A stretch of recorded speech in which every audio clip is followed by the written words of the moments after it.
Es un verdadero placer poder platicar con Capital Cities. First of all, it's an honor. Thank you very much. Welcome back here to Mexico. How do you feel about it being here? We feel very good. We love Mexico. Mexico has embraced us very much over the past year, so it's great to be here. Cool. Now, in a title, Wave of Mystery, a really successful album. What could be the biggest challenge about making this album? Writing it. Right. How was the creating process about the songs?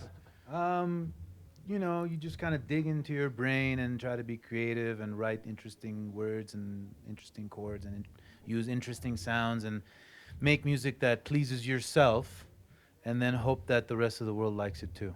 But I get that sometimes when you just finish a song, you know if it have like a really big potential of being a big hit. Do you have that with Safe and Sound, Kangaroo Court? Well, before Safe and Sound, we made music for maybe 2 decades, and we never had a hit.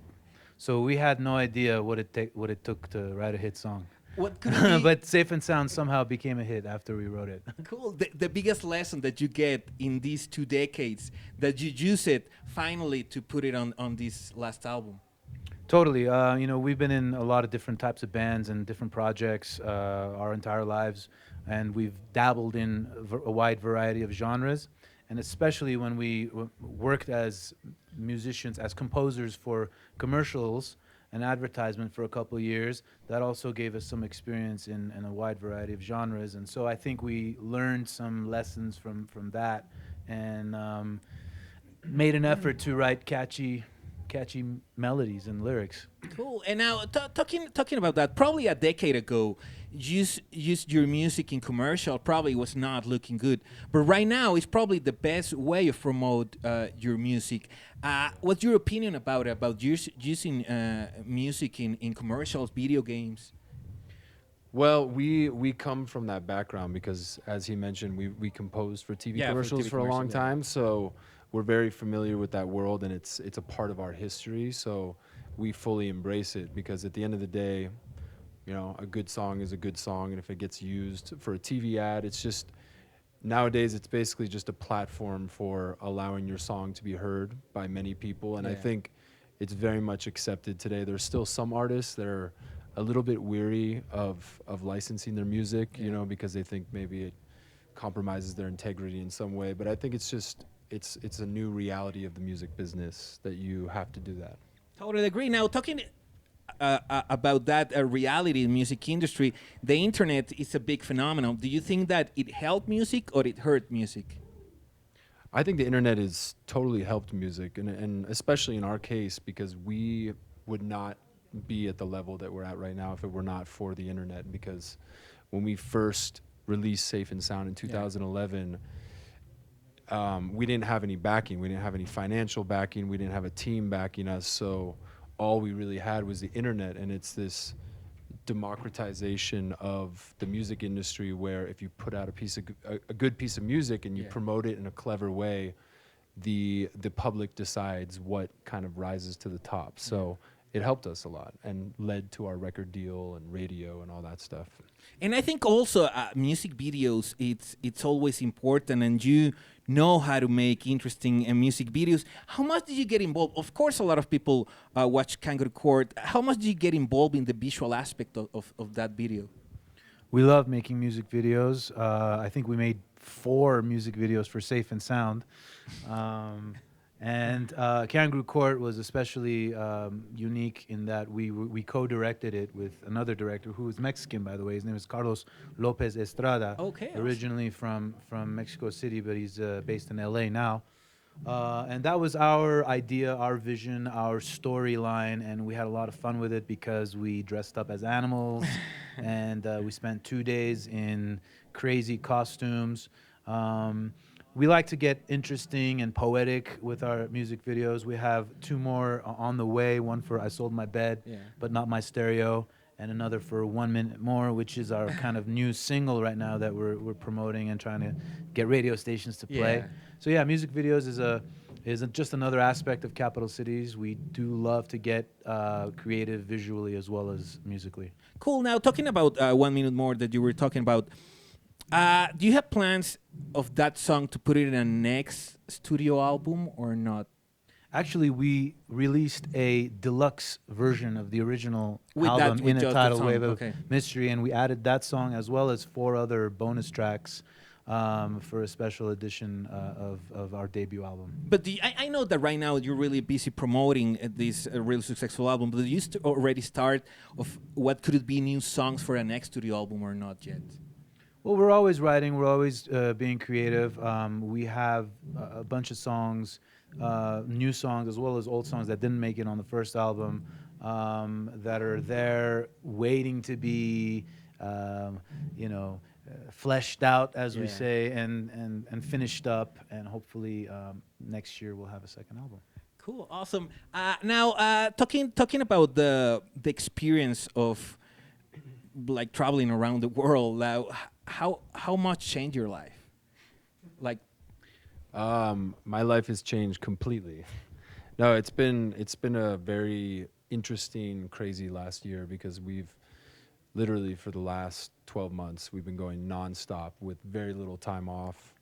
Cebu also had a baby in that process, so that's been life changing, and juggling having a child and touring. But it's been a very interesting experience because we've realized how much our music has spread across the globe, and we've gone to Asia, we've gone to South America, Australia, Europe, and it's amazing, like having the opportunity to actually go and get 1,000 people to show up in a random city for your performance. cool. Now, because of Kangaroo Court, you were nominated for a Grammy. Did you care about awards or not that much? Actually, it was the Safe and Sound Oh, the video. Safe and Sound yeah, video. Safe and Sound video is the one that was nominated.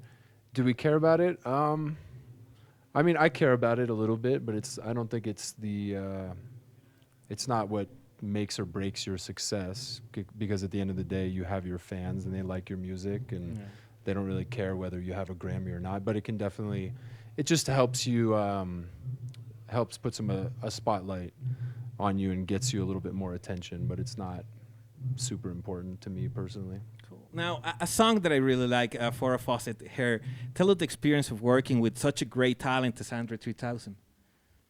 Andre was definitely a pleasure to work with, and it was kind of an interesting collaboration because we haven't actually met him in person. We've only had it was an internet/phone collaboration. So we had this track and we felt like he would be perfect for it. So we sent it to him, and he loved the track and said, "I'd love to write something for it." So he went in the studio, came up with a little bridge to the song, sent it to us. We loved it. We went back and forth, just talked about, the performance a little bit. Yeah.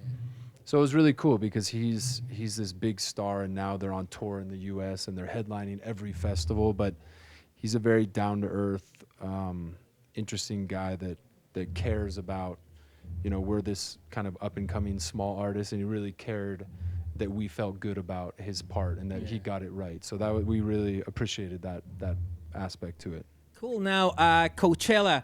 How much fun is actually the backstage of Coachella? That's a good question. The backstage of Coachella is being out in the crowd. Yeah. That's where it's at. Yeah, it's great because you feel like you're walking through the pages of a very hip, cool, modern fashion magazine. It's chaotic backstage. Yeah, backstage. I've never seen such a chaotic backstage. There's like cars driving everywhere, golf carts. I mean, it's dangerous backstage. There's too much traffic. Oh, and I'm sorry, I got this one. okay. And then this one time there was this guy and this girl, a couple, walking past me, and I said, "That girl looks just like Beyonce." And sure enough, it was Beyonce. And she was Beyonce. Now, do you think that because right now music is so mixed up with different genres that the future of the music is going to separate again different genres? Like pop is going to be pop, rock is going to be rock, electronic is going to be electronic, or not necessarily? No, I think once genres start to mix, I think it's very hard for them to then separate. So I don't know. I think it's just going to keep on. Different genres are going to mix with more genres. You're going to get country music coming into pop music, which is kind of happening, this like folk dance thing that Avicii's doing. So yeah, I think it's going to keep on melding together, personally. Cool. Now, I Sold My Bed, but no, My Stereo, another great single. Tell us the story behind that song. It's a reality for a lot of young Yeah. people that is watching right Yeah. now. Yeah, I mean, you know, we've had cool experiences in high school, especially, where we bonded with our friends over music, and we prioritized music above everything else in life. Yeah. We would give up, eating out and spend that money on buying CDs and singles and stuff. So that's kind of the vision that we had for this song, and we imagined even in a very dire situation where things are really bad and you're forced to sell your clothes and your bed just to buy some food and music. Yeah. You would do it, and because music, it really is food for the soul. I totally agree, because for a lot of young people, the most uncomfortable scenario is without music, not without a bed. I mean, they say like, "Yeah, fuck it, I can sleep in the ground. It doesn't matter." Exactly. Right? Cool. Now talking. I know that you're gonna be in really touch with Katy Perry. I know you're gonna be touring. Tell us the thing that you admire most about Katy Perry. She just comes across as being really genuine to me. She's a pop star. We don't spend most of our time listening to pop music. Yeah. But she's one of the rare pop artists that come across as real artists and genuine and clever and funny. She has a sense of humor, which is what I love about her. And if you pay attention to the songs and the production, she does get experimental, and she does try to push the envelope.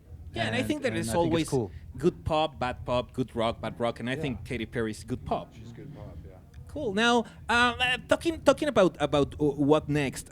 You were talking about doing EPs and everything, but do you have plans to go around the world after this? What are you gonna do after Mexico? Well, we're going to go back to the U.S., and we have a little break, and then we're going on tour with Katy Perry, and that's going to be for about a month and a half, and then we're going to take another break. And then in the fall, I think we're going to do a big U.S. tour. It's going to be our own headlining tour. But in the meantime, I'm sure we'll come back to Mexico. I know we'll come back to Mexico, because if you go on Facebook and you look at our analytics and you see where most of our fans are from, there's more fans from Mexico than the U.S., actually. So thank you, Mexico, for embracing us. How can you describe Mexican crowd? How can you describe the Mexican crowds are very wild and very passionate, and we love it. And we can't wait for our show tonight, because we know it's going to be crazy. And from your last time here in Mexico, what is the thing that you remember most, beside obviously the show per se? I remember drinking way too much mezcal.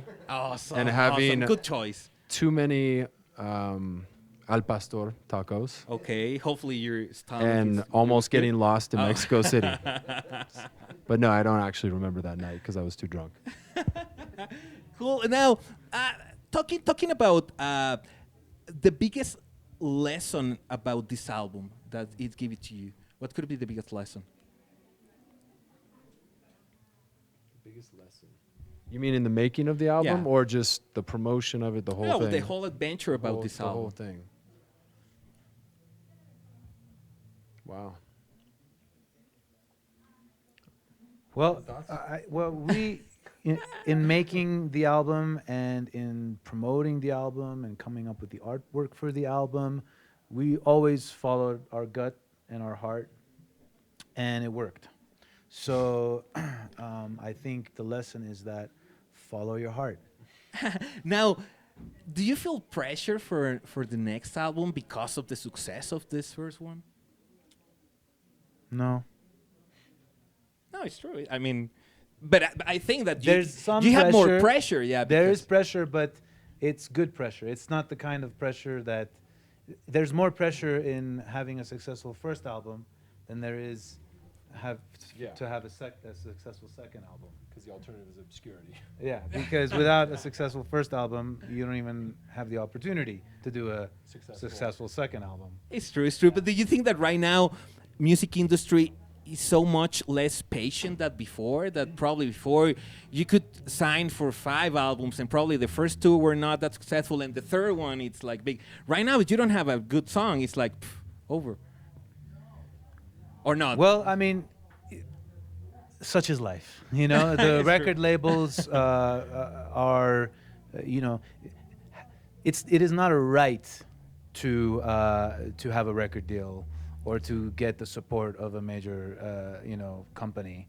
It's a privilege, and if you've earned that privilege for album number 1, and it doesn't do well, the record label has every right to say, well, we're not going to take another risk on you. It's true, totally true. Well, thank you very much. As always, it's great to talk to you. Congratulations because of the album. Good luck for the show. I know it's going to be amazing, and hopefully we're going to have you here soon. Hopefully, so thanks for the time of this Thanks interview. for having us. We appreciate it. Ya lo vieron.